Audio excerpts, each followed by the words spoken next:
הם נכנסים ואני אומרת להם, יש לי פה 2 ילדים. הדבר הראשון שאני אומרת להם, בעברית? לא, באנגלית.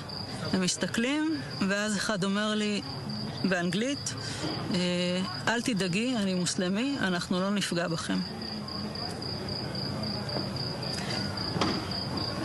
זה תפס אותי מצד אחד בהפתעה, מצד שני זה הוריד לי הרבה לחץ, וישבתי עם הילדים שלי, והמחבלים הביאו כיסא מהפינת אוכל, היה מחבל חמוש כל הזמן איתנו בממ"ד, והשאר מסתובבים בבית. אחד מהם רואה על השיש בננות, אומר לי, אפשר לאכול אחת?